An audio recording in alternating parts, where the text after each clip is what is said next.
안녕하세요. 범죄 피해와 관련된 정보를 들려드리는 서포츠입니다. 오늘은 신체, 정신, 재산상의 피해 회복을 위한 지원 중 세 번째 내용인 범죄 피해자 지원센터를 통한 피해자 지원 제도에 대해 안내해 드리도록 하겠습니다. 센터 지원은 검찰청 지원에 준용해서 지원하기 때문에 그동안 살펴봤던 경제적 지원 제도와 일부 내용이 같습니다. 다만 검찰청에서의 지원은 5주 이상의 피해를 입었을 경우이고 센터에서의 지원은 5주 미만의 피해를 입었을 경우 지원한다는 차이가 있습니다. 범죄 피해자 지원센터에서 받을 수 있는 지원 내용은 다음과 같은데요. 상담 지원, 경제적 지원, 의료 지원, 법률 지원, 생활환경 개선 지원, 취업 지원, 자조 모임이 있습니다.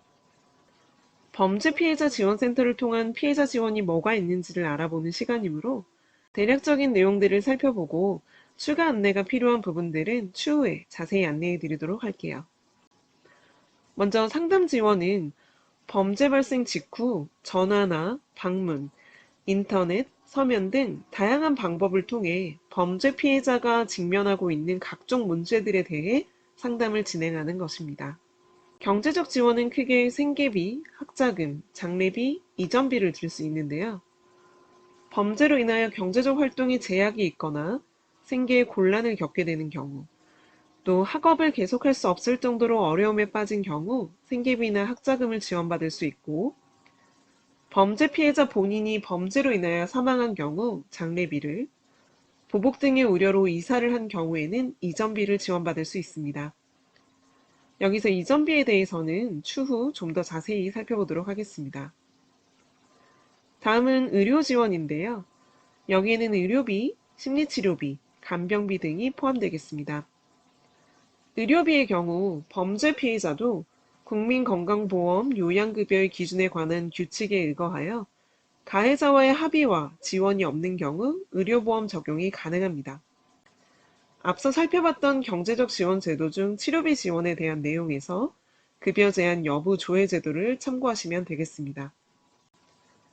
심리치료비의 경우 범죄 피해자의 정신적, 심리적 피해 회복을 위해 전문 상담 기관을 연계하여 지원하고 있으며 심리상담으로 치료가 어려운 피해자는 협력병원과 연계하여 심리상담 및 정신과적 치료를 지원하고 있습니다. 그 외에도 스마일센터를 통한 피해자의 심리적 회복과 자활을 지원하고 있는데 추후 자세히 살펴보도록 하겠습니다. 성폭력 피해자의 경우는 여성가족부에서 1차적으로 우선 지원을 하고 있으므로 여성 긴급전화 국번 없이 1366으로 문의하시어 도움을 받으실 수 있으며 그 외에 추가적으로 지원이 필요한 경우에는 범죄 피해자 지원센터에서 지원이 가능합니다. 간병비는 피해자가 입원 치료를 받는 동안 간병할 가족이 없거나 생계 등의 사유로 가족이 간병하기 어려운 경우 지원받을 수 있고 이 간병비에 대해서도 추후 다시 안내해 드리도록 하겠습니다. 네 번째로 법정 동행과 재판 모니터링을 제공하는 법률 지원입니다. 피해자가 가해자로부터 신변의 위협을 받는 경우 혹은 재판장에 혼자 가는 게 심리적으로 많이 힘든 경우 등의 어려움이 있으실 경우 법정 동행 등 신변 보호를 통해 형사사법 절차에 실질적이고 안전하게 참여할 수 있도록 하는 것입니다. 재판 모니터링은 피해자 대신 피해자의 재판에 참석하여 진행 재판 경과와 결과에 대한 모니터링을 진행한 후 서면 또는 유선으로 피해자에게 해당 재판 내용을 알려드리는 것입니다.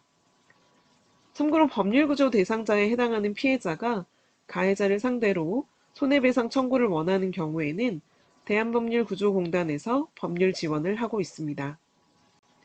다섯 번째는 생활환경 개선 지원입니다.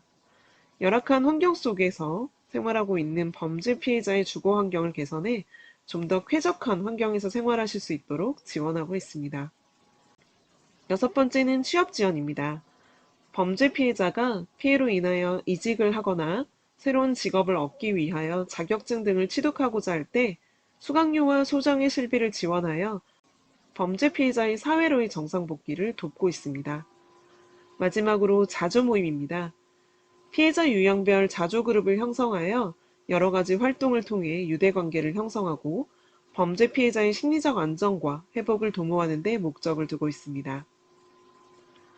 다음 시간에는 신체, 정신, 재산상의 피해 회복을 위한 지원 중 네 번째 주제인 주거 지원 제도에 대해 알아보도록 하겠습니다.